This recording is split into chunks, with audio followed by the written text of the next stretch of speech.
Dimanapun Anda berada, senang sekali kami hadir kembali menjumpai Anda dalam program Ku Tahu Yang Kupercaya.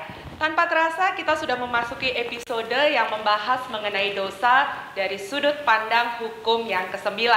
Berarti episode yang lalu kita sudah membahas dari hukum yang pertama sampai hukum yang ke-8. Kami sangat menghargai kalau Anda adalah pemirsa yang begitu setia menyaksikan program acara kami.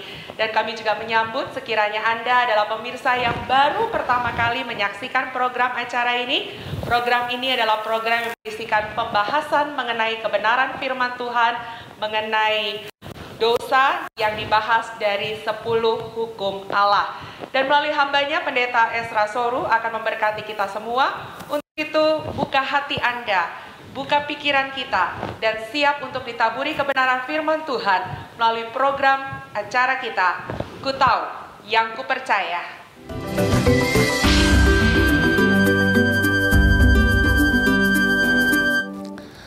Shalom. Baik saudara-saudara, pada hari ini kita akan melanjutkan pelajaran kita yang sementara membahas 10 hukum, dan sekarang kita sampai pada hukum yang ke-9. Dan hukum yang ke-9 ini tercatat di dalam kitab Keluaran pasal yang ke-20 ayat yang ke-16. Jangan mengucapkan saksi dusta tentang sesamamu. Jangan mengucapkan saksi dusta tentang sesamamu. Nah, saudara-saudara, pada waktu kita membahas soal hukum ini, jangan mengucapkan saksi dusta. Kalau kita bicara soal dusta, ya, ini dusta ini bisa terjadi dalam hidup sehari-hari, tetapi bisa juga terjadi di dalam pengadilan. Karena itu, di dalam salah satu tafsiran dari Pulpit Commentary, itu terhadap hukum ini, itu diberikan keterangan seperti ini.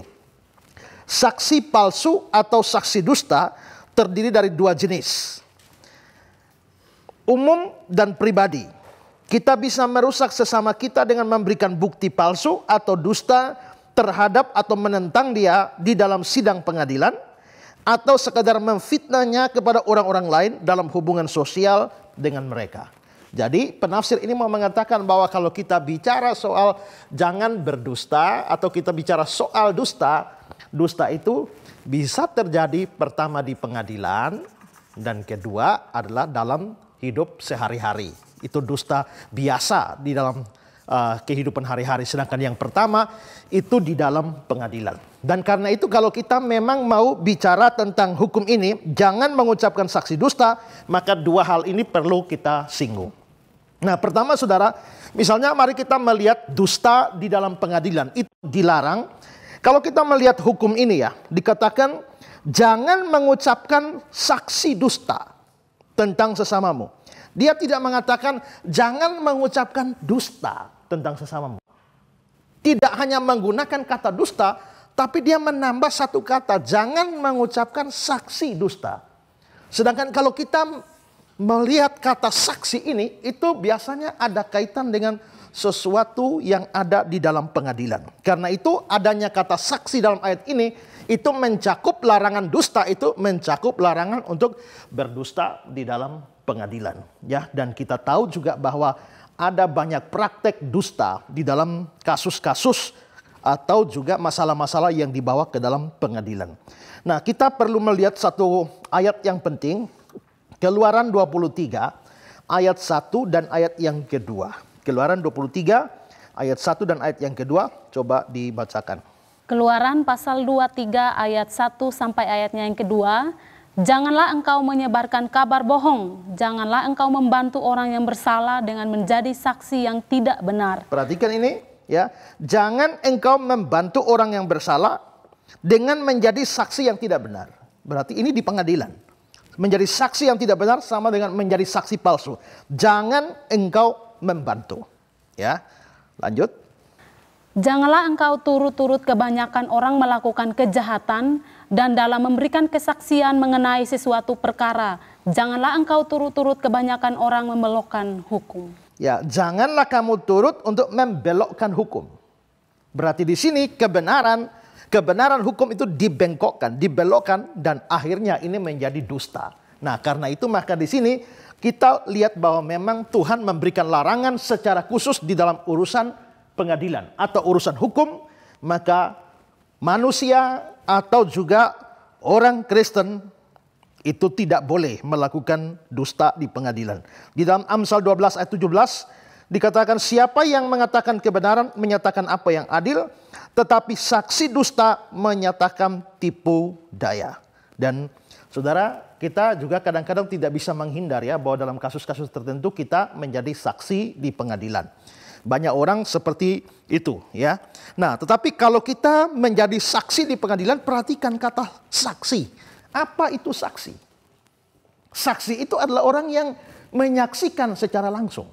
Jadi kalau saya mendapatkan kabar, oh di sana ada pembunuhan, saya dapat kabarnya dari dia, berarti yang harus menjadi saksi adalah dia. Saya tidak bisa menjadi saksi karena saya mendapatkan kabar dari dia.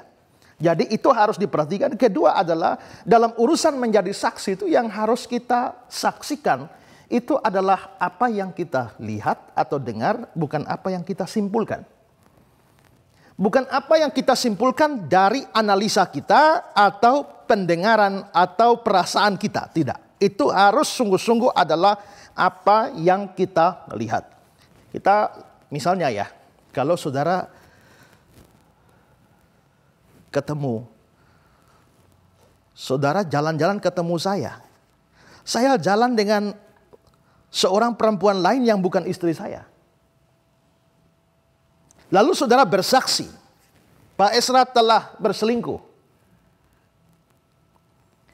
Apakah memungkinkan bahwa saya jalan dengan perempuan lain ini saya berselingkuh? Mungkin. Tapi persoalan yang saudara lihat adalah saya berjalan dengan perempuan lain. Tapi bahwa saya menjadi berselingkuh itu kesimpulan saudara. Yang kesimpulan saudara itu belum tentu benar. Atau bahkan ya, saudara melihat misalnya saya bersama dengan orang yang bukan istri saya pergi ke satu hotel. Lalu saudara, oh mereka pasti berzina, mereka pasti hubungan seks di hotel. Nah, kalau saudara bikin begitu, yang saudara lihat hanya saya dengan seorang perempuan lain yang bukan istri saya pergi ke hotel. Itu saja yang saudara lihat. Tapi bahwa saudara menafsirkan mereka pasti sewa kamar, hubungan seks di sana, itu kesimpulan saudara. Pada waktu saudara melihat, oh saya dengan seorang perempuan lain pergi ke hotel, lalu saudara memberikan kesaksian bahwa mereka selingkuh, saudara sudah menjadi saksi palsu. Yang harus saudara sampaikan adalah apa yang saudara lihat. Yang saudara lihat adalah, oh Esra pergi ke hotel dengan seorang perempuan yang bukan istrinya. Titik. Soal apakah memang terjadi perselingkuhan atau tidak, itu urusan lain, bukan urusan saudara. Nah itu hal-hal yang penting. Pada waktu saudara menyampaikan yang bukan saudara lihat, tapi yang saudara sampaikan adalah penilaian saudara, perasaan saudara, kesimpulan saudara, maka saudara telah menjadi saksi dusta dalam hal ini. Ya. Nah karena itu saudara-saudara, kita tidak mempunyai hak untuk memberikan sekedar kesimpulan kita. Kalau itu dalam pengadilan, biarlah yang memutuskan adalah hakimnya, ya. Tapi bukan saudara sebagai saksi. Dan saudara, di dalam urusan sudah terlalu banyak di dalam urusan pengadilan orang menjadi saksi yang palsu atau saksi yang tidak benar. Dan karena itu saudara, Tuhan tidak memandang remeh kasus seperti itu. Tuhan tidak memandang remeh dosa seperti itu. Karena itu saudara, Tuhan memberikan firman di dalam Ulangan pasal 19 ayat 16 sampai ayat 21. Coba kita melihat ayat ini dan kita melihat bagaimana Tuhan, ya, betapa Tuhan sangat membenci orang yang bersaksi palsu. Ulangan 19 ayat 16 sampai ayat 21. Ulangan pasal 19 ayat 16 sampai 21. Apabila seorang saksi jahat menggugat seseorang untuk menuduh dia mengenai suatu pelanggaran. Ya, ini adalah seorang saksi jahat. Berarti ini orang saksi tidak betul ini, ya. Terus Maka kedua orang yang mempunyai perkara itu haruslah berdiri di hadapan Tuhan, di hadapan imam-imam dan hakim-hakim yang ada pada waktu itu. Maka hakim-hakim itu harus memeriksanya baik-baik, dan apabila ternyata bahwa saksi itu seorang saksi dusta dan bahwa ia telah memberi tuduhan dusta terhadap saudaranya, maka kamu harus memperlakukannya sebagaimana ia bermaksud memperlakukan saudaranya. Demikianlah harus kau hapuskan yang jahat itu dari tengah-tengahmu. Maka orang-orang lain akan mendengar dan menjadi takut, sehingga mereka tidak akan melakukan lagi perbuatan jahat seperti itu di tengah-tengahmu. Janganlah engkau merasa sayang kepadanya, sebab berlaku nyawa ganti nyawa, mata ganti mata, gigi ganti gigi, tangan ganti tangan, kaki ganti kaki. Saudara lihat? Nah, ini saudara, di sini kalau di ayat 21 dibilang ya, nyawa ganti nyawa, mata ganti mata, gigi ganti gigi, tangan ganti tangan, kaki ganti kaki. Itu jangan ditafsirkan kalau begitu ini ayat mengajarkan kita balas dendam. Bukan, ini namanya hukum lex talionis. Dan hukum lex talionis ini hanya untuk mencegah supaya orang tidak dihukum melebihi apa yang seharusnya. Kadang-kadang saudara, ini kan mata harus ganti mata, ya, gigi ganti gigi. Ini hukum yang diterapkan dalam pengadilan. Maksudnya apa? Supaya hukumnya adil. Kalau kamu dirugikan mata, ya balasnya mata. Jangan ada orang, dia misalnya kakinya jadi bengkak. Dia balas dengan leher orang diputuskan. Artinya apa? Dia membalas itu lebih daripada yang seharusnya. Jangan. Tidak bisa, harus adil. Maka kalau memang dirugikan mata, maka hukumannya harus setara mata. Kalau ini gigi yang roboh, ya ukurannya gigi. Jangan gigi roboh, leher putus. Itu sudah namanya sudah melampaui yang seharusnya. Jadi ini memang hukum di pengadilan. Tapi perhatikan untuk saksi palsu, ya dibilang begini di ayat 19. Maka harus kamu memperlakukannya sebagaimana ia bermaksud memperlakukan saudaranya dengan menjadi saksi palsu. Jadi kalau saya menjadi saksi palsu supaya dia masuk penjara. Kalau terbukti saya saksi palsu, kepada saya harus dimasukkan penjara. Seperti saya kepengen dia masuk penjara. Tapi dengan bersaksi palsu saya mengharapkan dia supaya dihukum mati. Ini jahat. Kalau terbukti saya memang saksi palsu, saya harus dihukum mati. Seperti yang saya harapkan pada dia. Jadi mata ganti mata, gigi ganti gigi, dan sebagainya. Ya. Nah, jadi di sini kita bisa lihat bahwa Tuhan memandang serius dosa menjadi saksi palsu ini. Amsal pasal 19 ayat 9 berkata, saksi dusta tidak akan luput dari hukuman. Orang yang menyembur-nyemburkan kebohongan akan binasa. Nah, karena itu saudara-saudara, ada orang atau mungkin saudara sendiri pernah menjadi saksi yang akhirnya merugikan orang lain. Membuat orang lain masuk penjara, membuat orang lain dihukum, membuat orang lain menderita sesuatu yang tidak merupakan kesalahannya. Perhatikan baik-baik, ini dosa serius di hadapan Tuhan. Kalau saudara tidak bertobat dari dosa ini, saudara pasti akan mendapatkan hukuman dari Tuhan. Jadi saudara, jangan mengucapkan saksi dusta. Ini berurusan dengan konteks pertama, itu adalah dengan masalah di pengadilan. Tapi yang kedua saudara, jangan mengucapkan saksi dusta, itu juga berkaitan dengan urusan hidup hari-hari. Dan saudara-saudara, kita mungkin tidak menjadi saksi dusta di pengadilan. Tapi dalam hidup hari-hari saudara, siapa di antara kita tidak pernah mengucapkan dusta? Coba kita membaca Imamat 19 ayat 11. Imamat 19 ayat 11. Imamat pasal 19 ayat 11. Janganlah kamu mencuri, janganlah kamu berbohong, dan janganlah kamu berdusta seorang kepada sesamanya. Janganlah kamu berdusta seorang kepada sesamanya. Perhatikan di sini. Kalau tadi kata saksi itu lebih dicondongkan pada urusan pengadilan. Di sini kamu berdusta seorang kepada sesamanya. Ini kelihatan memang bicara soal dusta hari-hari ya. Dusta hari-hari. Dan karena itu saudara-saudara, maka perhatikan bahwa dusta hari-hari itu juga merupakan sesuatu yang dianggap sebagai dosa melanggar hukum yang ke-9 ini. Kalau kita mengatakan sesuatu yang bukan kebenaran ya. Yesaya pasal 5 ayat 20, coba dibacakan. Yesaya 5 ayat 20. Yesaya pasal 5 ayatnya yang ke-20. Celakalah mereka yang menyebutkan kejahatan itu baik dan kebaikan itu jahat. Ya, sebentar. Celakalah mereka menyebutkan kejahatan itu baik. Jadi yang jahat dianggap baik. Terus? Dan kebaikan itu jahat. Jadi yang baik dianggap jahat. Jadi jahat dianggap baik, yang baik dianggap jahat. Ini kebenaran sudah diputarbalikkan. Kebenaran sudah tidak ada pada relnya. Terus? Yang mengubah kegelapan menjadi terang. Dan terang menjadi kegelapan. Gelap jadi terang, terang jadi gelap. Yang mengubah pahit menjadi manis dan manis menjadi pahit. Pahit jadi manis, manis jadi pahit. Ada kala dusta yang membuat orang baik dianggap jahat, orang jahat dianggap baik. Ya. Orang yang berjasa dipenjarakan, penjahat dibebaskan. Nah, itu misalnya dari dusta-dusta seperti itu, kebenaran diputar balikan. Itu baik di dalam pengadilan maupun juga di dalam hidup hari-hari. Karena itu di dalam tafsirannya tentang hukum jangan mengucapkan saksi dusta ini, John Calvin mengatakan begini. Karena itu dengan cara apapun kita melukai atau kita merugikan sesama kita dengan fitnah atau mencemarkan nama baik mereka secara tidak adil, kita dianggap sebagai saksi-saksi palsu atau saksi dusta di hadapan Tuhan. Ya.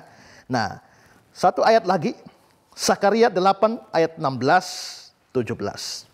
Sakaria pasal 8 ayat 16 sampai ayatnya yang ke-17. Inilah hal-hal yang harus kamu lakukan.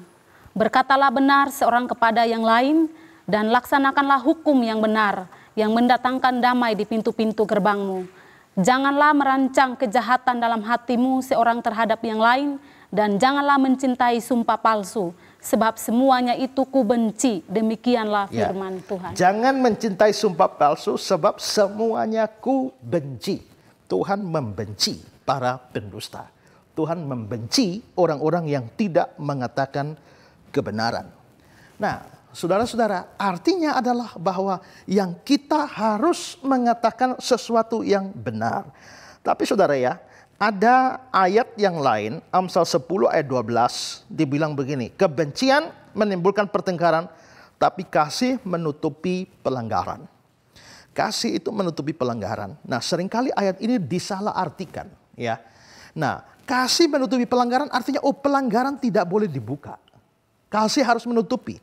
Tapi saudara, maksudnya di sini bukan artinya menutupi kebenaran, bukan. Tapi tidak menjadikan, itu dalam level pribadi. Bahwa misalnya saudara berbuat salah kepada saya. Tapi karena saya mengasihi, saya mengampuni saudara sehingga apa yang menjadi kesalahan saudara ini saya tidak memperhitungkannya. Saya betul-betul tidak memperhitungkan, saya tutupi kesalahan itu. Dan saya tidak mempersoalkan, saya betul-betul mengampuni. Itu maksudnya ayat itu. Tapi saudara, kata-kata terakhir kasih menutupi segala pelanggaran itu tidak berlaku mutlak. Kadang-kadang kita memang harus menyatakan kebenaran dalam urusan yang adalah kejelekan orang lain. Kalau misalnya saudara buat jahat pada saya mengampuni saudara, saya sudah tutupi kesalahan saudara. Tapi kalau saya pergi, dia sudah tahu dia tuh gini. Artinya saya tidak lagi menutupi kesalahannya, pelanggaran. Saya membongkar kesalahannya. Nah, itu salah. Kalau saya betul-betul mengasihi, saya harus menutupi pelanggarannya. Itu maksud ayat itu. Tapi saudara, kadang-kadang dalam kasus-kasus tertentu, pelanggaran orang itu perlu dibongkar atau disampaikan, diberitahukan. Kalau misalnya ya, si A ini tukang ngutang, tapi sukar bayar kembali. Dia ngutang sana, tidak bayar. Ngutang sana, tidak bayar. Seadanya orang dia ngutang terus. Kalau saya menceritakan pada orang lain, dia tukang utang. Saya salah apa tidak? Ini dosa dia. Dia kalau ngutang tidak kembalikan. Apakah salah kalau saya ceritakan kepada saudara tentang dosa dia ini?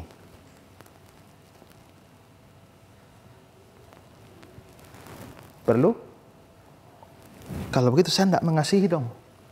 Karena kejahatan dia, dosa dia tidak saya tutupi, tapi justru saya sebarkan. Saya nggak mengasihi dia. Tapi kalau dia ini tukang ngutang dan saya lihat, ini sudah ngutang ini tidak bayar semua. Sekarang dia mendekati sana. Saya tahu ini dia mendekati pasti ada tujuan, pasti mau ngutang. Dan kalau dia sampai ngutang, pasti tidak kembali, kasihan dia.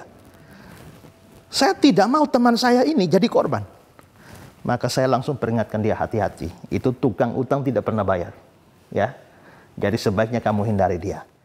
Pada saat seperti ini, saya membongkar kejelekan dia. Saya tidak menutupi kesalahan dia. Saya membongkar, tapi saya membongkarnya karena kasih. Ya, karena kasih. Kalau ibu ini bikin salah sama saya, terus saya sudah ngampuni, tapi saya cerita terus tanpa ada maksud, saya justru tidak mengasihi. Ya, jadi di sini ayat ini kasih menutupi segala pelanggaran tidak boleh disalahartikan. Bahkan juga saudara, kita harus sadar di dalam kekristenan ada ajaran-ajaran yang sesat. Nah, ada ajaran-ajaran sesat, ada banyak orang menghindari untuk membongkar ajaran-ajaran sesat, bahkan biarpun sesat didiamkan saja. Kita sama-sama orang Kristen, kita sama-sama gereja, sama-sama pendeta, tidak usah saling menjelekan. Masalahnya itu adalah ajaran sesat. Kalau saudara tahu, ya, saudara jual bakso, ini jual bakso, itu jual bakso, tapi saudara tahu bakso sana tuh dikasih racun. Boleh enggak kita kasih tahu orang lain? Hati-hati loh, bakso pojok tuh ada racun. Lalu yang bakso pojok yang lain bilang, jangan dong, tidak boleh saling menghakimi dong. Ya. Sesama penjual bakso harus saling menghargai. Jangan bilang dong. Ya kan? Sesama penjual bakso harus saling toleransi. Jangan saling menjatuhkan. Loh, masalahnya bukan saling menjatuhkan. Tapi kalau saya tidak beritahu orang baksonya beracun, mati kamu. Berarti saya bilang dia baksonya beracun bukan karena saya benci dia, tapi karena saya mengasihi orang lain. Jadi kalau saya mengatakan, oh ajaran ini sesat, ajaran ini salah, ajaran ini tidak beres. Bukan karena saya benci dia, bukan karena saya tidak suka dia, bukan karena saya merasa jengkel pada dia. Tapi karena saya mengasihi banyak orang. Kadang-kadang kalau saya membahas ajaran tertentu, ajaran-ajaran sesat tertentu, banyak orang berkata, Pak Ezra kok tidak punya kasih? Semua orang dibilang sesat, semua orang dibilang salah, kok tidak punya kasih? Saya bilang justru karena saya punya kasih lah, saya beritahu Anda. Karena saya tahu ada makanan beracun, saya bilang jangan makan, itu beracun. Ya, kalau mau makan terserah. Ya, nah jadi saudara di sini memang kadang-kadang kasih perlu menutupi pelanggaran, tapi ada saat di mana justru karena kasih pelanggaran tidak boleh ditutupi, tapi harus dinyatakan. Menutupi pelanggaran yang kita tahu itu termasuk juga di dalam hal berdusta. Ya, nah saudara-saudara ini. Dosa-dosa yang berkaitan dengan dusta itu bisa dilakukan dalam macam-macam cara. Pertama, yang paling banyak dusta dilakukan itu dengan urusan lidah, ya, urusan lidah. Ada satu cerita, ya, yang pernah saya baca, dibilang begini. Ada seorang raja bilang sama pembantunya, pergilah kamu ke pasar, belilah sesuatu yang paling bagus, yang paling berharga. Lalu pembantu itu pergi ke pasar, dia pulang, dia bawa lidah. Dia bilang, raja, setelah saya lihat di pasar, yang paling berharga itu ini, lidah. Oke, raja bilang, sekarang kau pergi ke pasar, cari yang paling buruk. Dia pergi, yang dia datang bawa lagi, lidah lagi. Lalu raja tanya, kenapa yang paling baik lidah, yang paling buruk juga lidah? Dia bilang, iya, itu tergantung cara mempergunakan. Ya. Kalau lidah dipergunakan dengan baik, dia akan sangat berharga. Tapi kalau lidah dipergunakan secara tidak baik, dia sangat merusak, sangat buruk. Ya. Nah karena itu saudara, jangan heran kalau justru dusta itu paling banyak digunakan dengan lidah kita berdusta. Misalnya saja saudara, beberapa contoh dusta dengan lidah. Pertama dalam urusan bisnis atau urusan dagang. Ini penipuan dusta paling banyak. Ya, dusta paling banyak. Coba satu ayat yang menarik. Amsal 20 ayat 14. Amsal 20 ayat 14. Tidak baik kata si pembeli. Tetapi begitu ia pergi, ia memuji dirinya. Tidak baik kata si pembeli. Tapi begitu dia pergi, dia memuji dirinya. Maksudnya apa? Saya pembeli ya. Saudara jual ini vas bunga begini. Bagus nggak? Saya tertarik, bagus sekali. Wah, pasti mahal. Bagus ya. Harga berapa nih? 500.000. Ya, 500.000. Ah, jelek begini 500.000. 200. Nggak bisa 500. Ah, segini saja kok. Gambarnya biasa-biasa saja kok 500. 300. Ya sudah ambil. Ya sudah, iya jelek begini masa 500. Begitu saya bawa, saya bilang, luar biasa bagus, jauh, wah bagus sekali, wah hebat, saya dapat barang bagus. Waktu membeli saya bilang tidak baik, tidak baik. Itu lihat ayat itu ya. Dia bilang tidak baik, kata si pembeli. Tapi begitu dia pergi sudah dapat barangnya, dia puji diri, saya dapat barang bagus. Loh, ini kan dusta, ya kan? Waktu beli kau menghina barang ini, begitu sudah kau beli kau puji barang ini. Berapa banyak kita berdusta dalam urusan seperti itu, ya? Dalam urusan dusta dengan lidah, ya. Saya pernah, saudara ya, mau beli satu barang. Saya nawar, begitu saya nawar dia bilang, lupa ya, katakanlah saya nawar sudah 100.000 lah.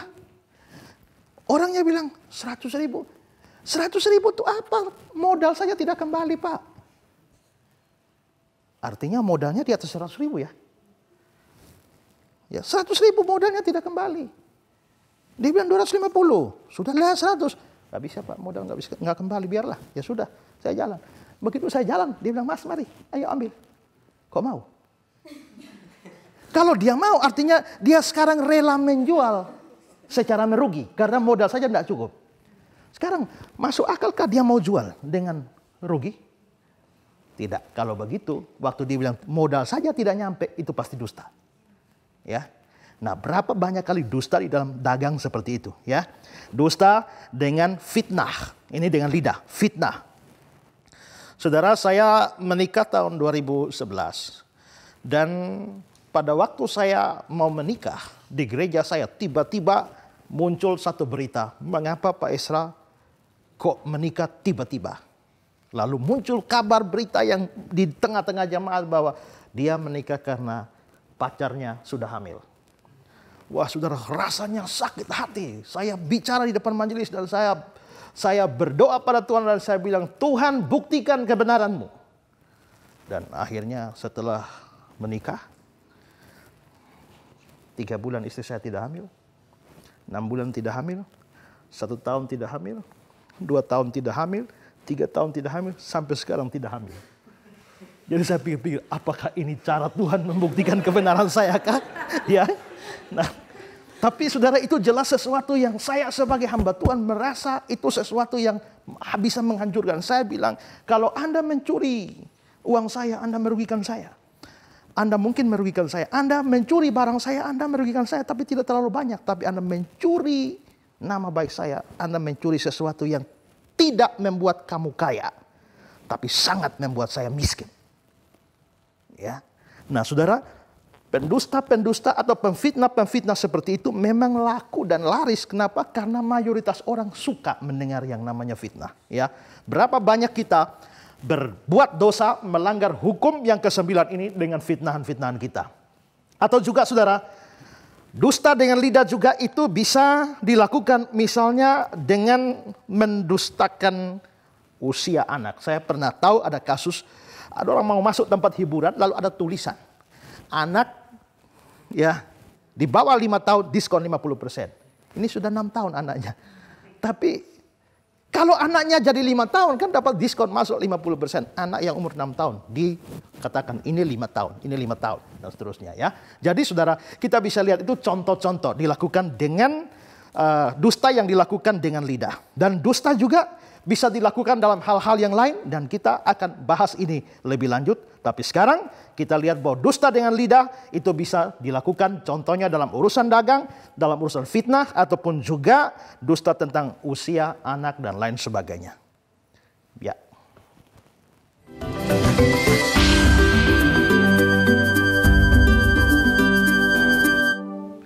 Saudara, kalau Anda menyimak penjelasan hambanya tadi, betapa lidah kita yang kecil ini punya kuasa yang begitu sangat hebat, di mana kembali kepada kita yang menggunakannya.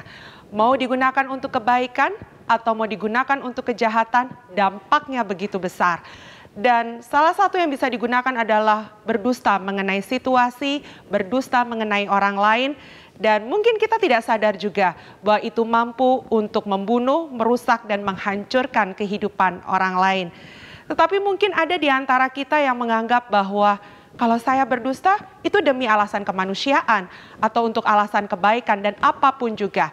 Nah untuk itu jangan kemana-mana, karena pembahasan ini masih akan terus dilanjutkan dalam segmen yang berikutnya bersama dengan hambanya. Dan kalau Anda sudah memiliki pertanyaan yang ingin disampaikan, mari segera hubungi nomor telepon yang tertera di layar kaca. Kami akan siap menjawab pertanyaan Anda saat program ini ditayangkan atau setelah program ini ditayangkan. Untuk itu siapkan kembali hati kita, hambanya akan memberkati kita semua.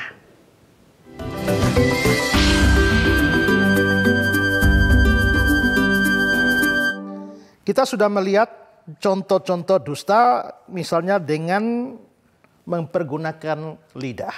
Tapi juga dusta saudara bukan cuma hanya dengan lidah. Contoh lain dusta yaitu dengan tulisan. Dan itu banyak juga terjadi. Orang bisa mendustai orang lain dengan menggunakan tulisan. Misalnya dengan memalsu tanda tangan orang. Saya sendiri pernah mengalami orang memalsu tanda tangan saya untuk mencari keuntungan bagi diri sendiri, keuntungan secara material. Dan jelas itu adalah dusta. Juga contoh juga orang mau ngambil SIM tapi belum cukup umur. Lalu waktu ditulis umur berapa atau tahun berapa lahirnya, itu diubah tahun lahirnya, dibikin lebih tua supaya bisa dapat SIM. Atau ada standar umur untuk masuk sekolah. Orang bikin umurnya lebih muda supaya bisa masih bisa masuk ke sekolah. Dan lain sebagainya contoh seperti itu. Juga misalnya mahasiswa yang tidak masuk kuliah tapi minta diisikan absennya, dia ada. Ya, atau saya di sekolah begitu juga dulu. Ya, tidak masuk tapi minta teman, waktu absen kamu isi, bilang saya ada. Ya, nah itu juga adalah dosa dengan menggunakan tulisan. Lalu juga hal-hal misalnya seperti yang sudah saya singgung juga dalam hukum-hukum sebelum, mengubah kwitansi atau bond. Ya, beli barang harga 1 juta diminta bikin kwitansi 1,2 juta supaya 200 bisa masuk kantong sendiri. Ya, memberikan pernyataan secara tidak benar yang bertanda tangan di bawah ini saya ini tapi pernyataannya tidak benar. Juga orang waktu sekolah dulu, zaman dulu orang sekolah tidak bisa masuk sekolah bikin surat sakit. Ada banyak orang yang tidak sakit bikin surat sakit, ya. Nah, dan macam-macam contoh yang lain dengan tulisan. Dusta juga bukan cuma dengan lidah, bukan cuma juga dengan tulisan. Dusta juga bisa dengan cara berpura-pura. Pura-pura sakit, pura-pura sedih. Dan itu pernah terjadi di dalam kitab suci, yaitu ketika Daud berpura-pura gila. Ya, nah saya kira saudara bisa membaca sendiri ayatnya itu di 1 Samuel 21 ayat 10 sampai 15. Di situ Daud berpura-pura sakit ingatan, di ayat 13 saya bacakan saja. Sebab itu dia berlaku seperti orang yang sakit ingatan di depan mata mereka, dan berbuat berpura-pura gila di dekat mereka. Dia menggores-gores pintu gerbang dan membiarkan indahnya ludahnya meleleh ke janggutnya, dan seterusnya. Ini terlepas dari apa tujuannya, tapi ini jelas kepura-puraan yang adalah dusta. Sikap pura-pura juga itu bisa ditunjukkan dengan munafik. Kita tidak bisa pungkiri bahwa kadang-kadang kita tidak menyukai orang tertentu. Saya tidak suka dia. Kalau saya tidak suka dia, saya mungkin cenderung untuk pergi memaki dia atau memukul dia, menghajar dia. Tapi saya bisa menahan diri. Saya tidak maki, tidak pukul dia, saya diam saja. Itu namanya menguasai diri. Itu tidak salah. Tapi saya tidak suka dia.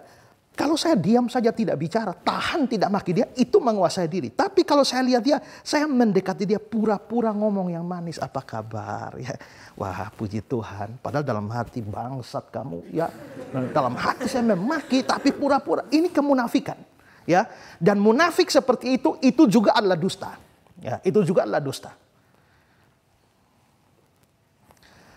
Saya punya teman pendeta. Ya. Dia problem sama istrinya. Problem sama istrinya, istri lari tinggalkan dia. Ya, istri lari tinggalkan dia. Lalu begitu butuh uang, istrinya balik. Ya, perlu uang, dikasih uang, setelah itu kasih uang, lari lagi. Setelah itu butuh uang, datang lagi. Habis itu lari lagi. Berulang-ulang seperti itu, akhirnya sudah lama. Lalu tiba-tiba istrinya kontak dia. Ya. Kok masih cinta saya enggak? Karena saya sekian lama bergumul untuk keluarga mereka, saya berpikir Lalu, wah ini kesempatan bagus. Istri sudah menghubungi, kok masih cinta saya? Enggak. Teman pendeta saya, enggak cinta lagi. Lalu saya bilang sama teman pendeta, loh kenapa bilang enggak cinta? Ini kan kalau dia ngomong begitu kan kesempatan. Ini sudah jalan terbuka untuk kembali. Keluarga jadi bagus. Lalu teman pendeta saya menghadap saya dan dia bilang, Esra, kamu suruh saya berdusta? Saya enggak cinta dia. Apa kamu suruh mengatakan, dia tanya, kok apa kamu masih cinta saya? Saya mesti jawab, iya masih cinta. Saya enggak cinta dia lagi. Oh, iya juga ya. Kalau dia memang tidak cinta, lalu bilang cinta, itu dusta. Ya, semua orang yang pacaran yang tidak sungguh-sungguh cinta tapi mengaku sungguh-sungguh cinta, ya, dengar baik-baik, itu juga adalah sebuah dusta, ya, sebuah dusta. Berapa banyak saudara berdosa? Jangan-jangan hanya berdusta pura-pura cinta, saudara masuk neraka gara-gara satu dosa itu, ya. Itu adalah satu sikap munafik, ya. Oke, dusta juga selain dengan lidah, dengan tulisan, dengan kepura-puraan. Ada dusta yang lain, yaitu dengan berdiam diri. Loh kok berdiam diri kok dusta? Ya, berdiam diri pada saat saudara tahu suatu kebenaran. Dan kalau saudara tidak menyatakan kebenaran itu, saudara tetap berdiam diri, maka itu membahayakan orang lain. Ya, ini membunuh orang. Ya, dia yang bunuh orang. Saya tahu. Lalu sekarang orang tuduh dia bunuh. Oh, ini yang bunuh.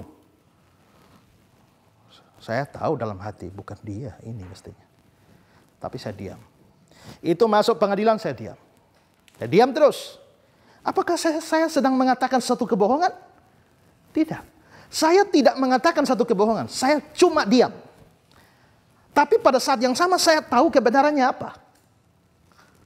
Pada waktu saya mendiamkan, tidak menyuarakan kebenaran, pada saat saya tahu orang lain menjadi korban dari kediaman saya.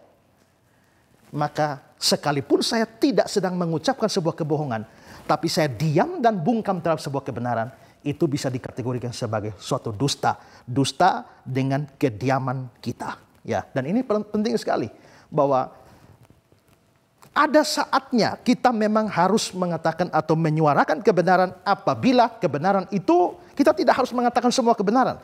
Tapi kalau kita diam itu membuat orang lain jadi korban.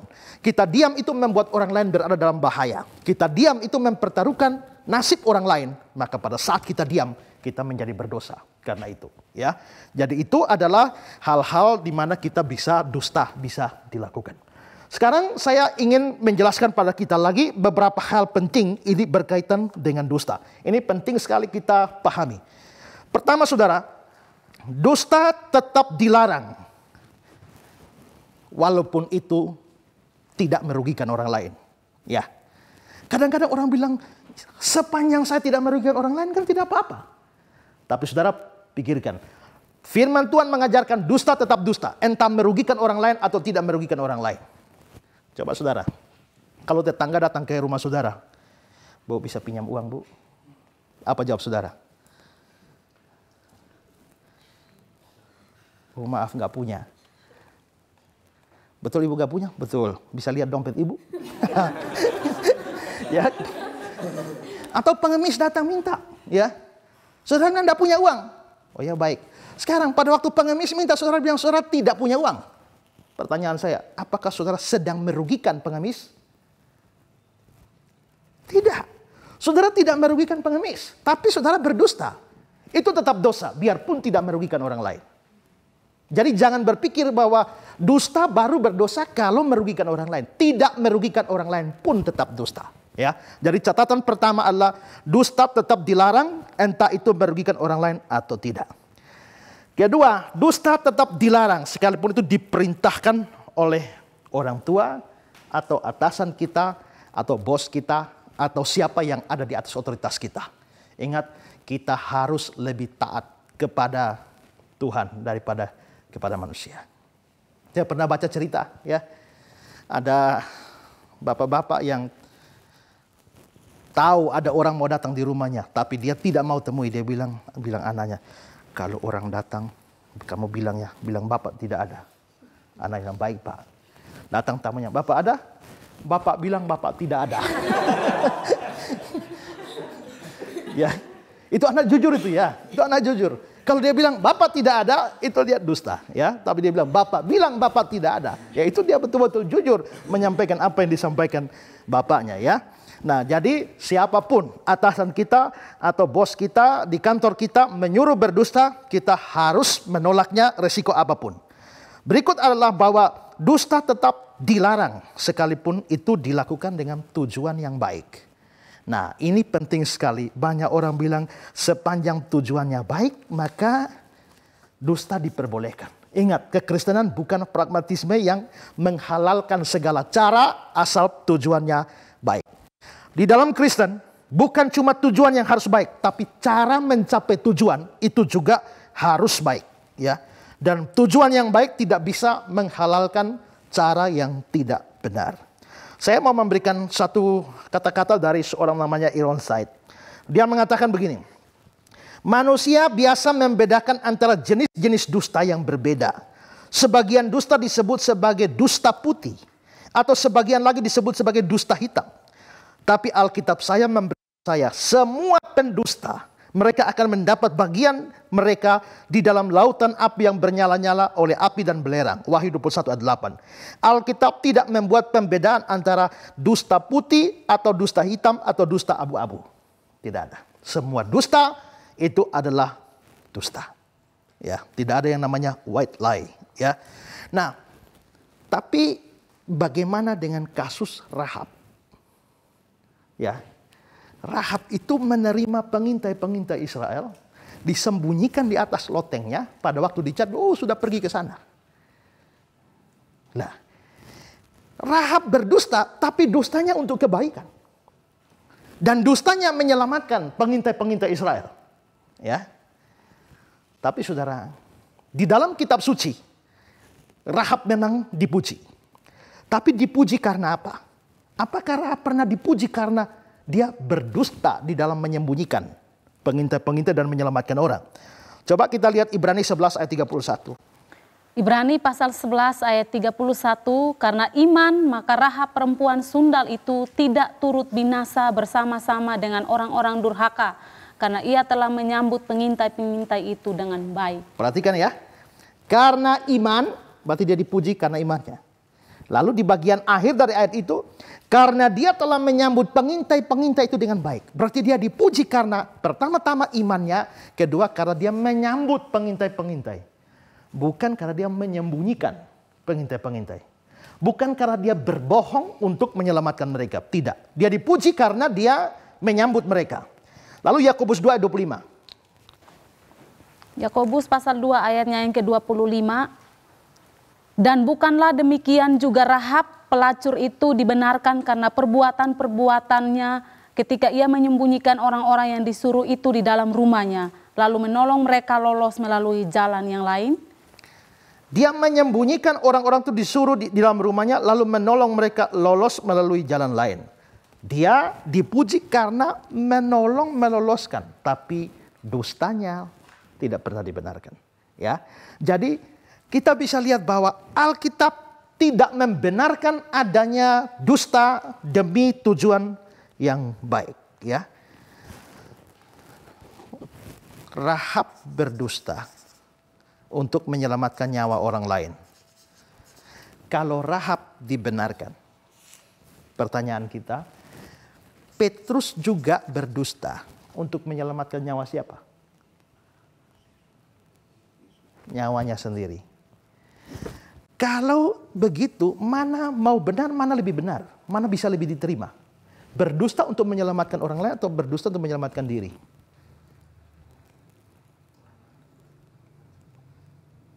Ya. Apakah Petrus berdusta untuk menyelamatkan diri sendiri? Kan namanya, kasihilah Tuhan Allahmu, kasihilah sesamamu seperti dirimu sendiri. Jadi Petrus harus menyelamatkan diri. Tapi dia lakukan dengan cara berdusta. Petrus dibenarkan? Atau tidak? Tidak. Apa yang dilakukan Petrus dianggap sebagai penyangkalan terhadap Tuhan. Kalau Petrus tidak dibenarkan dalam dusta yang menyelamatkan dirinya, Rahab juga tidak bisa dibenarkan dalam dusta untuk menyelamatkan orang lain. Ya, nah jadi kita harus perhatikan juga dusta Abraham, juga dusta Ishak di dalam Kejadian 26 ayat 7-11. Itu semua jelas adalah sesuatu yang salah, yang tidak pernah bisa dibenarkan oleh firman Tuhan. Jadi jangan pernah berdusta demi suatu alasan yang baik sekalipun. Nah sekarang saudara, saya coba tanya ya. Kalau ada orang sakit berat dan sakitnya fatal, kelihatannya tidak ada harapan untuk hidup. Setelah saudara ketemu dokter, saudara ketemu dia. Lalu dia tanya pada saudara, gimana kata dokter? Sakit saya berat ya? Saudara jawab gimana? Oh enggak, biasa-biasa saja. Kalau saudara jawab seperti itu, saudara tetap berdusta. Ya, saudara tentu saudara bermaksud baik. Saudara bermaksud supaya kalau dia mungkin tahu bahwa dia sakitnya berat, dia mungkin stres dan lebih cepat mati. Jadi supaya dia tidak stres dan cepat mati, saudara lalu sakitnya yang berat, saudara mengatakan tidak berat. Itu tetap dusta. Saudara bisa memilih kata-kata yang lain. Ya, sakitmu berat tapi jangan khawatir. Kalau kamu punya Tuhan Yesus, tidak ada yang berat bagi Tuhan Yesus. Itu bisa menghibur dia. Lebih baik menyatakan kebenaran ditambah dengan sebuah penghiburan dan penguatan ketimbang merubah sebuah kebenaran menjadi dusta. Ya. Dan itu juga kalau melakukan itu kita memang berdusta demi sebuah kebenaran, demi sebuah tujuan yang baik, tapi itu tetap tidak bisa dianggap sebagai kebenaran. Berikutnya adalah bahwa dusta tidak boleh dilakukan atau kita tetap harus menyatakan kebenaran biarpun kita rugi. Ya, ada satu ayat yang menarik, Mazmur pasal 15. Dalam Mazmur 15 itu dia menggambarkan orang yang saleh, yang hidupnya itu berkenan pada Tuhan. Dan ada beberapa ciri yang diberikan orang yang saleh, yang berkenan pada Tuhan. Coba kita melihat Mazmur 15 ayat 1. Mazmur pasal 15 ayat 1. Mazmur Daud, Tuhan, siapa yang boleh menumpang dalam kemahmu? Siapa yang boleh diam di gunungmu yang kudus? Ya, siapa yang boleh menumpang di kemahmu? Siapa yang boleh diam di gunungmu yang kudus? Nah, lalu ayat 2 dan seterusnya, dia yang tidak bercela, dia yang tidak melakukan apa yang adil, yang mengatakan kebenaran dan seterusnya. Lalu coba lihat ayat yang keempat. Ayatnya yang keempat, yang memandang hina orang yang tersingkir tetapi memuliakan orang yang takut akan Tuhan, yang berpegang pada sumpah walaupun rugi. Yang berpegang pada sumpah walaupun rugi. Jujur itu seringkali merugikan kita. Saudara kalau jadi sekretaris di kantor, ya, lalu bos suruh saudara berbohong dan saudara tetap tidak mau berbohong, resikonya apa? Saudara bisa dipecat. Beranikah saudara rela tidak berdusta sekalipun rugi? Tapi sayang, banyak orang Kristen termasuk juga tidak berani seperti itu. Kita tidak bisa, kalau kita boleh berdusta supaya tidak rugi, maka orang yang berdusta supaya nyawa tidak hilang itu mesti dibenarkan. Tapi kalau orang yang berdusta supaya tidak hilang nyawanya, supaya selamat jiwanya saja, itu tetap salah. Apalagi hanya berdusta supaya kerjaan selamat, karier bagus dan sebagainya, itu tetap tidak bisa dibenarkan. Nah karena itu saudara, berapa banyak saudara melakukan dusta. Ingat, waktu kita membahas hukum jangan membunuh, biarpun ada hukum jangan membunuh, itu tidak mutlak. Ada perkecualian. Ya. Ada pembunuhan-pembunuhan yang tidak dianggap sebagai dosa yang sudah saya jelaskan. Yang pertama adalah waktu kita membunuh dalam rangka bela diri, di mana pilihannya kalau kita tidak membunuh, kita akan dibunuh. Itu tidak pernah dianggap sebagai dosa. Kedua, di dalam perang untuk membela tanah air. Ya, tentara-tentara yang membunuh di dalam membela tanah air itu tidak dianggap sebagai dosa. Ketiga adalah dalam pelaksanaan hukuman mati yang adil, yang diputuskan seadil-adilnya, orang menghukum mati orang, pemerintah menghukum mati orang, itu tidak dosa. Jadi hukum jangan membunuh itu ada perkecualian. Tapi hukum jangan berdusta tidak ada perkecualian. Apapun dan bagaimanapun situasi, mutlak tidak boleh berdusta sama sekali. Nah saudara bayangkan saudara, dengan semuanya ini, coba saudara pikirkan berapa kali saudara berdusta. Berapa banyak saudara berdusta? Kalau saudara lahir tahun 1970 sampai 2017, coba hitung berapa kali saudara berdusta. Dalam satu hukum jangan berdusta, dosa saudara luar biasa banyaknya. Apalagi kalau ditambah dengan hukum-hukum yang lain. Di luar 10 hukum, berapa banyak dosa saudara. Dan saya akan pastikan bahwa saudara pasti akan masuk neraka kalau saudara mati. Kecuali saudara mempunyai solusi atas dosa-dosa saudara. Kecuali saudara mempunyai seorang yang siap menggantikan hukuman dosa saudara. Baru saudara bisa bebas. Dan kitab suci berkata kepada kita, satu-satunya orang yang bisa menggantikan kita menerima hukuman-hukuman kita, yaitu manusia Yesus Kristus yang datang dari sorga. Mati di atas kayu salib, membayar seluruh hutang dosa saudara. Kecuali saudara sungguh-sungguh percaya pada dia, saudara tidak akan selamat. Tapi dengan terima dia, percaya dia sebagai juru selamatmu, maka kamu seluruh dosamu ditebus, kamu tidak usah bayar satupun. Karena kamu tidak bisa bayar satupun, kamu pasti akan diselamatkan. Tuhan memberkati saudara.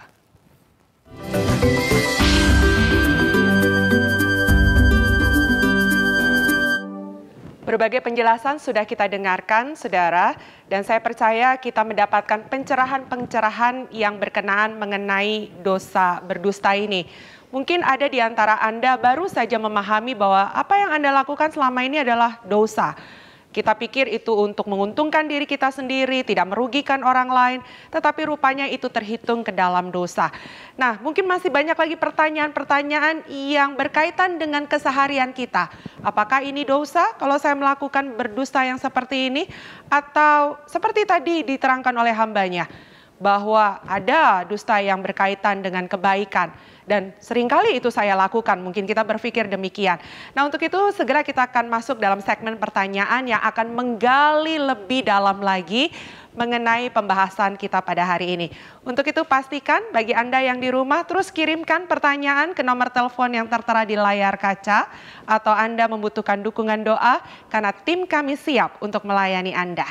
Dan saya percaya Anda sudah tidak sabar lagi untuk mendengarkan pertanyaan-pertanyaan akan dilanjutkan dibahas oleh hambanya pada kesempatan ini.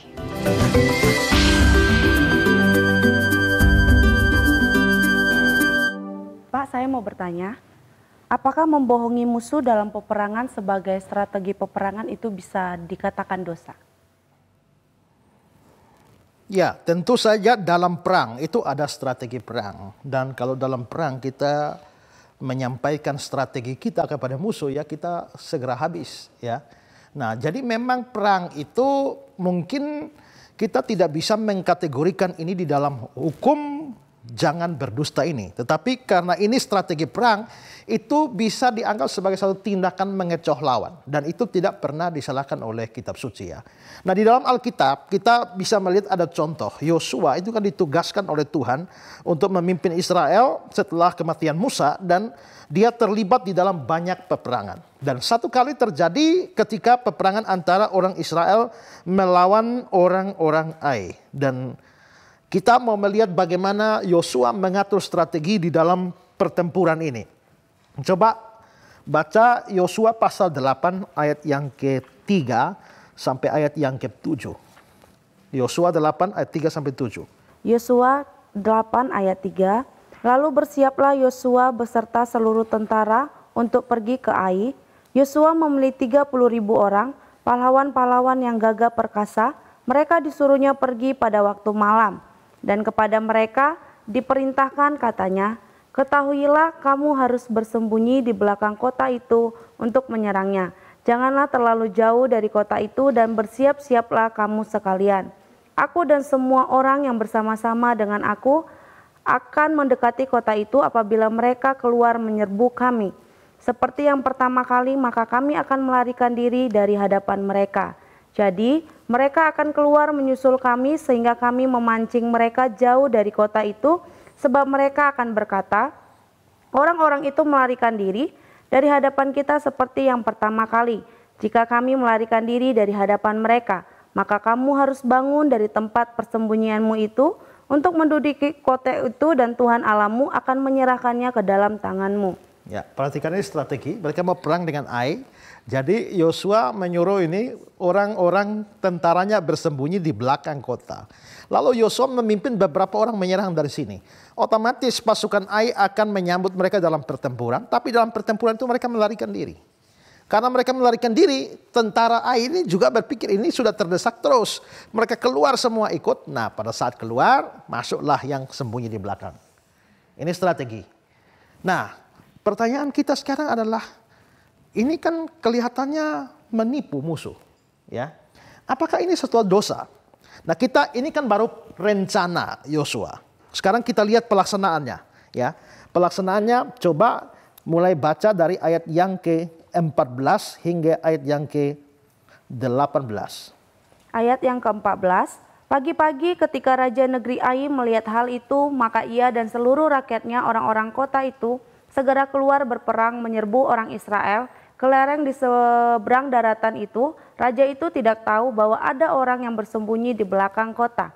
Yosua dan seluruh orang Israel itu berlaku seolah-olah dipukul mundur oleh mereka, lalu melarikan diri ke arah padang gurun. Sebab itu semua orang yang ada di kota dikerahkan untuk mengajar orang Israel. Maka mereka mengejar Yosua sehingga makin jauhlah mereka terpancing dari kota. Seorang pun tidak tertinggal lagi di Ai dan Betel yang keluar memburu orang Israel. Mereka meninggalkan kota itu terbuka karena mereka mengejar orang Israel. Lalu berfirmanlah Tuhan kepada Yosua, acungkanlah lembing yang ada di tanganmu ke arah Ai, sebab aku menyerahkan kota itu ke dalam tanganmu. Maka Yosua mengacungkan lembing yang di tangannya ke arah kota itu. 19. Ayat yang ke-19, ketika diacungkannya tangannya maka segeralah bangun orang-orang yang bersembunyi itu dari tempatnya. Mereka berlari memasuki kota, merebutnya lalu segera membakar kota itu. Nah, saudara, kuncinya ada, ini strategi ini kan dilakukan. Waktu perang, ini strateginya Yosua. Pada saat praktek itu dilakukan, lalu ketika musuh sudah mulai keluar kota, ayat 18 kuncinya. Lalu berfirmanlah Tuhan kepada Yosua, acungkanlah lembing yang ada di tanganmu ke arah Ai, sebab aku menyerahkan kota ke dalam tanganmu. Kalau begitu, kira-kira Tuhan setuju dengan strategi Yosua apa tidak? Ya, Tuhan setuju. Kalau Tuhan menyetujuinya, itu berarti tidak bisa dianggap sebagai suatu dusta. Ya, jadi ini adalah strategi perang. Ini urusan lain dari urusan jangan berdusta. Ini tidak ada kaitan. Maka di dalam peperangan itu memang hukumnya memakai strategi untuk menaklukkan lawan, dan itu tidak bisa dianggap sebagai dusta. Kalau kita mau jujur dengan musuh, Pak, besok ya kami akan serang, tapi pasukan kami yang lain ada di belakang kota loh ya. Mati kita ya kan. Nah tentu itu adalah sebuah kebodohan. Jadi kalau dalam perang kita mempergunakan strategi yang mengecoh lawan, itu tidak termasuk pelanggaran hukum yang ke-9 ini. Ya, ada lagi yang mau bertanya? Pak, saya mau bertanya, bagaimana kalau kita berdusta tapi dusta itu kita lakukan terhadap orang yang jahat? Dustanya dilakukan pada orang yang jahat. Ada orang yang berpikir bahwa kalau mendustai pendeta itu berdosa. Kalau dustai orang jahat, orang brengsek, orang kurang ajar, tidak dosa. Tapi seperti saya bilang tadi bahwa dusta itu adalah sesuatu, hukum jangan berdusta itu sesuatu yang mutlak.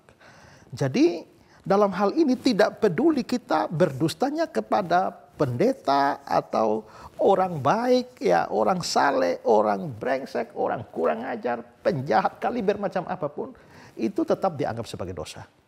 Nah dalam hal ini saya kira ada satu kata-kata yang menarik dari Dabney.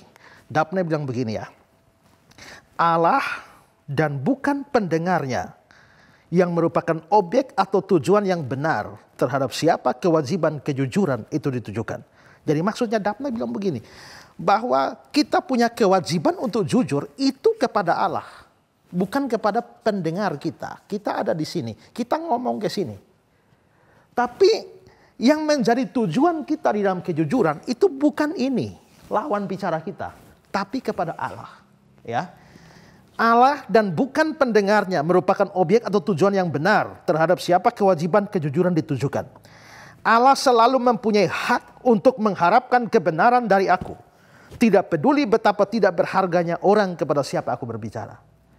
Tidak peduli orang ini modelnya bagaimana. Tapi Allah berhak mendapatkan kejujuran dari saya. Jadi pada waktu saya menghadapi si A, ini orang baik, saya tidak perlu lihat baiknya. Saya harus jujur pada dia, karena Allah berhak menerima kejujuran saya. Begitu saya ngomong ini penjahat kaliber. Biarpun dia jahat, tapi Allah berhak menerima kejujuran saya. Karena Allah berhak menerima kejujuran saya, bukan dia. Tidak peduli dia jahat, saya harus jujur. Jadi harusnya adalah bahwa kejujuran kita itu adalah diarahkan kepada Allah. Tidak peduli betapa tidak berharganya pendengar kita. Ya, karena itu maka penjahat sekalipun dia tetap kepadanya kita harus berkata-kata jujur dan tidak boleh berdusta. Ya. Ada lagi? Pak, saya mau bertanya, apakah kita harus jujur? Kalau kita jujur itu juga menyakiti orang lain. Bukankah menyakiti orang lain itu adalah dosa? Apakah menyakiti orang lain itu pasti dosa?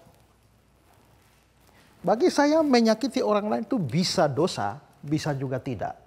Itu harus dilihat kasus per kasus.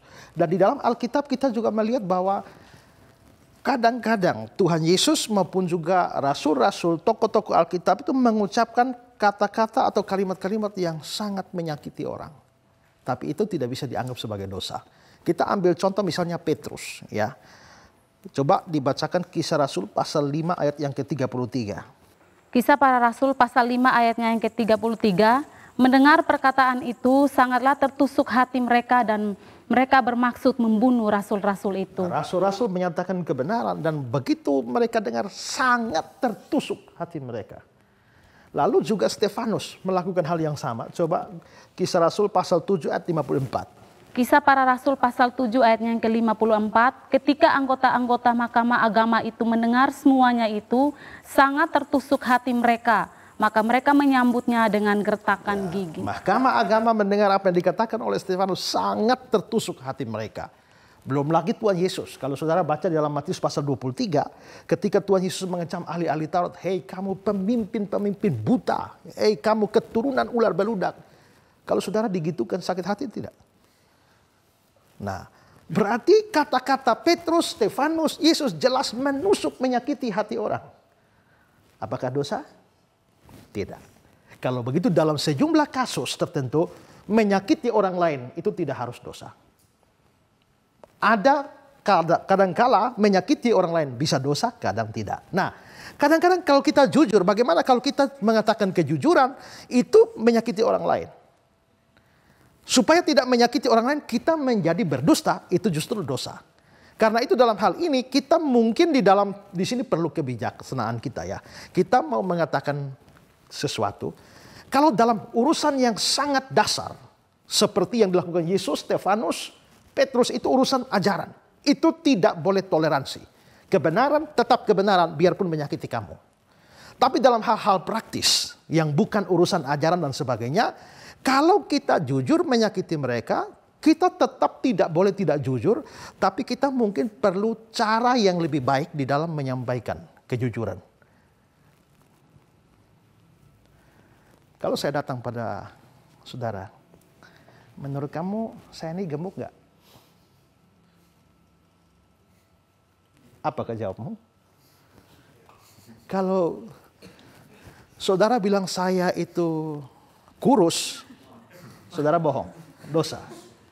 Tapi saudara jawab, iya memang kamu gembrot kayak babi. Itu saudara menyakiti saya. Ya kan?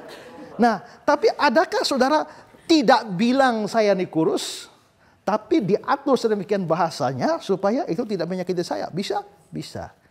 Ya memang Bapak kelihatan tidak terlalu langsing. Ya. Nah, itu halus. Kalau saudara berkunjung ke rumah orang dikasih makan, lalu tuan rumahnya sudah masak, lalu dia bilang, gimana? Masakan saya enak nggak? Padahal saudara sama sekali tidak enak. Saudara bilang apa? Iya tidak enak, saya mau muntah. Waktu saudara ngomong begitu jelas menyakiti dia. Tapi saudara mungkin bisa menggunakan pemilihan kata yang lain yang tidak menyakiti. Makanan ini rasanya tidak cocok dengan saya. Nah, saudara tidak bohong. Kalau saudara bilang, gimana? Enak nggak? Oh enak, enak, enak. Padahal saudara, waduh ini makan apa ini? Saudara bilang, oh enak, enak, enak. Saudara berdusta. Tapi kalau saudara bilang, iya tidak enak, mau muntah saya. Saudara menyakiti dia.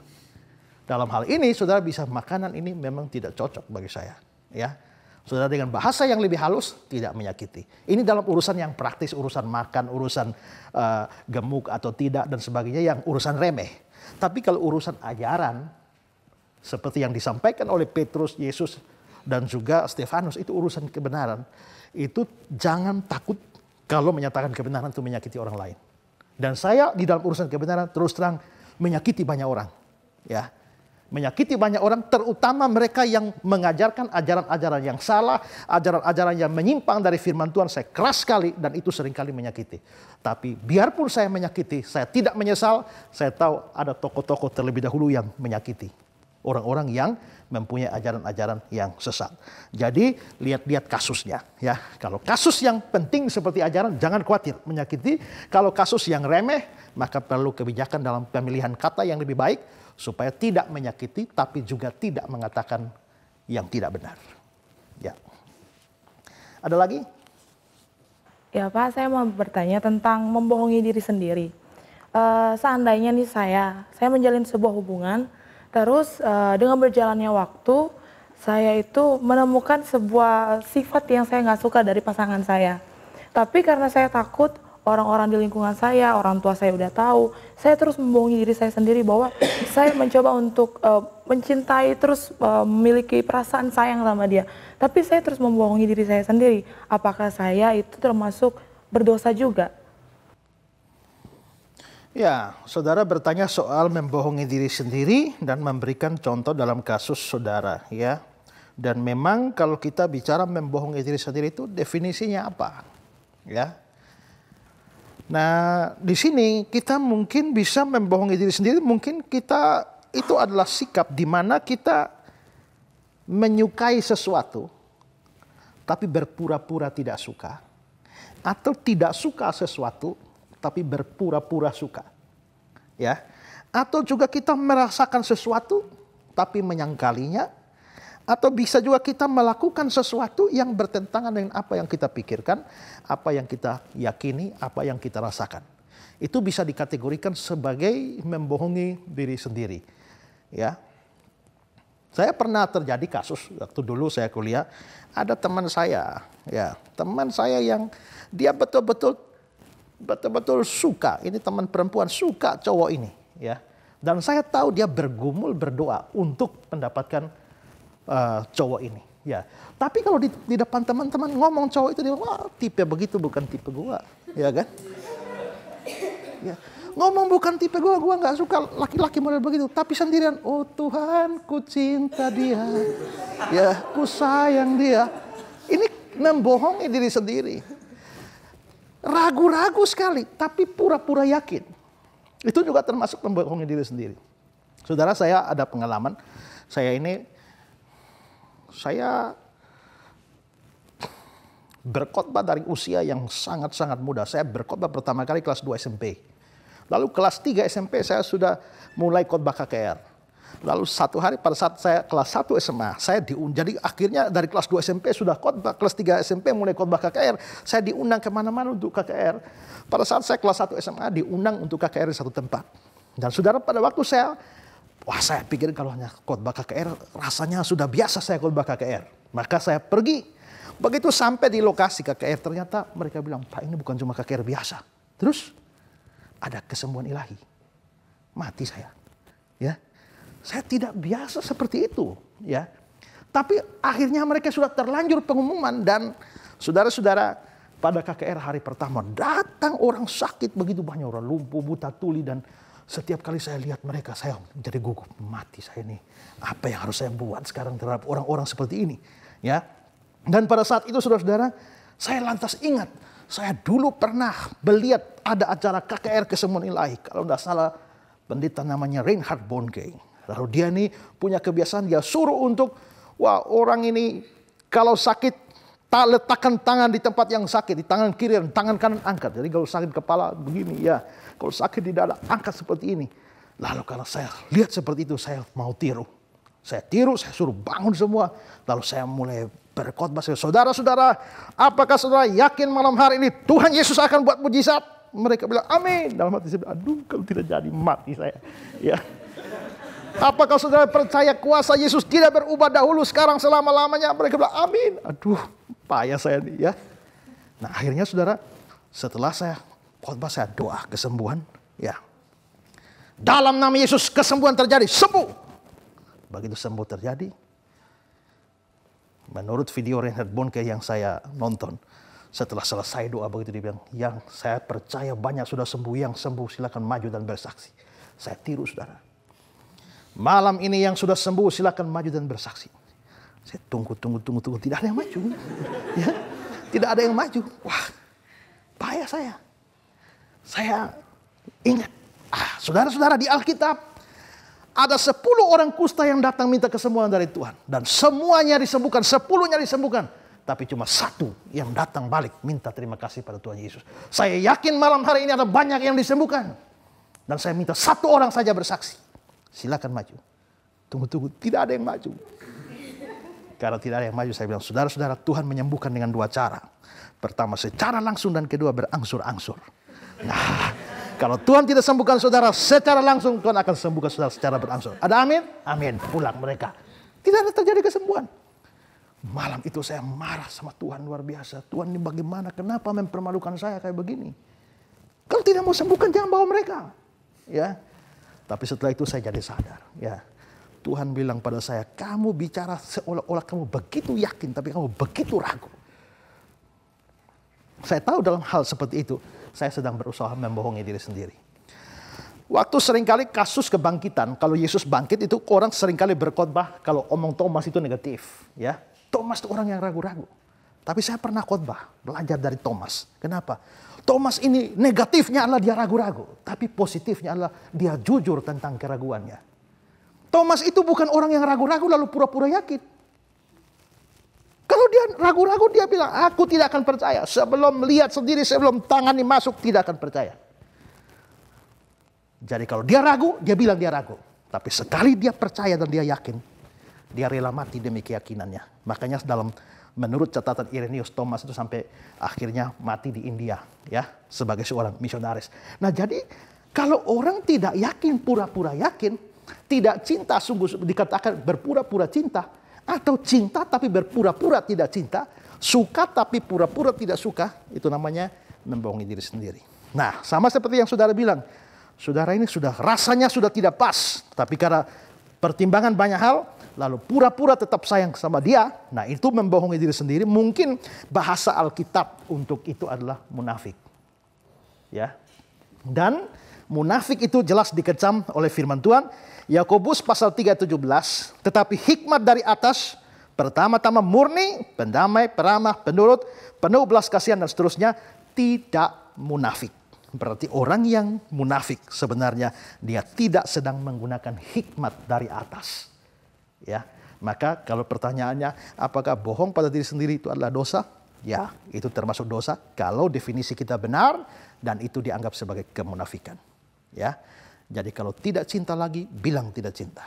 Ya, apalagi jangan sampai masuk kepada pernikahan dengan tidak sungguh-sungguh cinta. Saya selalu bilang kepada pemuda-pemudi saya, ya, jangan sampai menikah dengan orang yang tidak sungguh-sungguh kamu cinta atau sungguh-sungguh kamu tidak cinta. Karena yang sungguh-sungguh cinta saja bisa hancur, apalagi yang tidak sungguh-sungguh, apalagi yang sungguh-sungguh tidak. Barang siapa yang mengerti, mengertilah. Ya. Ada lagi? Pak, saya ingin bertanya, seperti tadi yang Bapak jelaskan bahwa kalau dusta tetap dilarang meskipun itu baik tujuannya, lalu bagaimana dengan misalnya si A mau dibunuh oleh orang lain, dikejar-kejar dan mau dibunuh oleh orang lain, dan si A itu bersembunyi di rumah saya. Nah, apa yang harus saya lakukan? Apakah saya harus jujur kepada orang yang mengejar si A itu atau bagaimana, Pak? Ya, kalau si A itu lari ke rumah saudara pada saat dia mau dibunuh, dikejar, apakah saudara perlu jujur? Tuh, di kamar masuk dan potong langsung, gitu kan? Tidak. Ya. Tapi kita bagus kalau kita memikirkan untuk menyelamatkan orang. Tapi ingat bahwa menyelamatkan orang tidak boleh sambil melanggar firman Tuhan. Itu sama dengan kita berbuat kasih, mau menolong orang. dalam beberapa episode yang lalu ada yang bertanya apakah misalnya orang menolong orang, ya bagus mau menolong orang, tapi misalnya ada orang sakit minta tolong diantar ke dukun. Nah itu berarti mau sambil menolong orang itu bagus. Tapi kalau diantarnya ke dukun maka itu melanggar firman. Jadi jangan menolong orang dengan melanggar firman. Nah mau menyelamatkan si A itu juga bagus. Tapi jangan dengan melanggar firman Tuhan, yaitu dengan berdusta. Nah kalau misalnya terjadi kasus seperti itu, kita tidak bisa dengan kata lain mengatakan bahwa tuh masuk lalu potong langsung. Tidak bisa. Tapi juga kita tidak bilang saya tidak tahu. Itu kebohongan. Ya. Dalam kasus seperti itu mungkin kita harus di sini kita harus hikmat kita dipergunakan. Yaitu pada saat ditanyakan seperti itu kita tidak perlu menjawab. Karena ingat bahwa kita tidak mengatakan kebenaran. Ya, kita tidak mengatakan kebenaran itu berbeda dengan kita mengatakan ketidakbenaran. Saya tidak mengatakan yang benar tidak berarti bahwa saya mengatakan yang, kalau saya tidak mengatakan yang benar seperti ini tidak berarti bahwa saya sedang mengatakan ketidakbenaran. Jadi dalam hal ini adalah bahwa saya mungkin bisa dalam hal ini, ya saya tahu dia ada di mana. Tapi saya rasa kalau kamu mau membunuh dia itu bukan cara yang terbaik. Mari kita duduk dan bicarakan. Nah di situ kita bisa bernegosiasi dengan orangnya tanpa harus mengatakan dia di dalam dan mencelakakan dia atau tanpa berdusta terhadap pertanyaan orang ini. Jadi kita bisa memilih untuk tidak menjawab tetapi memberikan nasihat, memberikan pengarahan. Dan itu pernah terjadi. Kasusnya ada orang kasusnya sama, mau dikejar, dibawa parang, tapi pada saat masuk ke rumah, tuan rumah mengatakan, ya mereka kenal. Nah, kalian kan berteman, kenapa mesti begitu? Ayo duduk sini, tidak ada yang bisa tidak diselesaikan. Akhirnya mereka duduk dan bisa menyelesaikannya. Jadi saya kira dalam hal ini kita membutuhkan yang namanya hikmat, tetapi hikmat kita tidak boleh membuat kita melanggar firman Tuhan. Ya. Ada satu pertanyaan lagi Pak Esra, dan ini pertanyaan bukan dari rekan-rekan yang ada di tempat ini, dari para pemirsa yang ada di rumah. Jadi tadi kan kita sudah banyak mendengar bahwa ada kebohongan yang bisa disampaikan lewat ucapan, lalu kemudian lewat tulisan. Nah bagaimana kalau ada seseorang yang memiliki gerak-gerik yang katakanlah sinis sama orang, nggak suka sama orang, padahal sebetulnya orang yang diberikan gesture atau gerak-gerik seperti itu tidak seperti itu, Pak. Nah, apakah itu termasuk dengan kebohongan? Mungkin di sini kita kalau misalnya ya itu hanya si A dan si B antar mereka berdua saja, maka mungkin si A bersikap dengan tatapan mata atau gestur tubuh sedemikian rupa terhadap si B. Mungkin kita tidak bisa menganggap itu sebagai sebuah kebohongan, tapi adalah sebuah kebencian. Ya, sebuah kebencian. Tapi misalnya adalah di situ ada si C, si D, si E, lalu si A bersikap seperti itu, maka dia sedang memberikan image negatif tentang si B kepada orang-orang yang ada di situ. Kalau itu kasusnya itu bisa dianggap sebagai sebuah dusta untuk menjatuhkan reputasi daripada si B. Jadi kalau hanya mereka berdua itu mungkin adalah kebencian. Kalau ada melibatkan orang lain itu boleh dianggap sebagai dusta seperti yang Ibu maksudkan. Berarti tetap harus berhati-hati ya Pak ya. Tujuannya apa, maksudnya apa dengan gerak-gerik kita begitu ya? Ya betul, karena itu bisa disalahartikan. Kalau misalnya si A ini punya temannya C, D, E, F. Lalu muncul si B, si A bersikap terhadap si B seperti itu. Temannya ini karena teman pasti mendukung biarpun tidak tahu dulu perkara. Makanya ada orang yang mengatakan kita menghindari permusuhan. Kalau A sama B bertikai, seharusnya dihindari. Kenapa? Karena kalau A sama B bertikai, biasanya tidak cuma A. Karena sejelek-jeleknya satu orang, minimal ada 3 pendukung di belakangnya. Kata kalimat begitu. Jadi itu berarti A dan B bertikai, bukan cuma A dan B. Pendukung A dan pendukung B pasti ikut bertikai. Nah kalau misalnya A dan pendukungnya ada di sini, lalu yang lain pendukung tidak tahu apa-apa, si A ini memberikan mimik wajah, tatapan mata yang negatif terhadap si B, ini otomatis dukung. Maka mereka tidak tahu apa-apa, selalu menganggap negatif. Ini telah berdusta terhadap mereka tentang apa yang terjadi dengan si B. Ya, jadi saya bisa melihat seperti itu, tapi kalau hanya 2 orang ini, mungkin itu lebih tepat diartikan sebagai sebuah kebencian ketimbang sebuah dusta. Ya. Baik, terima kasih Pak Esra. Wah, pemirsa, luar biasa penjelasannya pada episode kali ini yang pastinya membuat kita berpikir bagaimana saya bisa selamat dari semua dosa, terutama terkait dengan dosa berdusta. Tadi sudah panjang lebar hambanya sampaikan melalui tulisan, melalui ucapan, melalui gerak tubuh yang keliru, ya ada banyak hal. Dan saya percaya Anda pun di rumah sudah sangat diberkati dengan episode ini. Dan untuk itu nantikan senantiasa episode-episode yang lainnya yang akan semakin menambah wawasan iman Kristiani kita sehingga kita akan menjadi pribadi yang benar di dalam Tuhan. Dan kalau tadi kita melihat bahwa hampir-hampir kita tidak bisa diselamatkan karena semua dosa itu pasti membawa kita kepada kebinasaan, maka melalui program hari ini kami menyampaikan ada satu pribadi yang mampu melepaskan Anda, menebus dosa kita semua agar kita memperoleh kemerdekaan di dalam hidup, yaitu di dalam nama Yesus Kristus Tuhan. Terus kirimkan pertanyaan Anda ke nomor telepon yang tertera di layar kaca dan juga permohonan doa di mana tim kami akan senantiasa siap untuk melayani Anda. Terima kasih untuk kebersamaannya. Sampai jumpa lagi di dalam program kita, Ku Tahu Yang Kupercaya.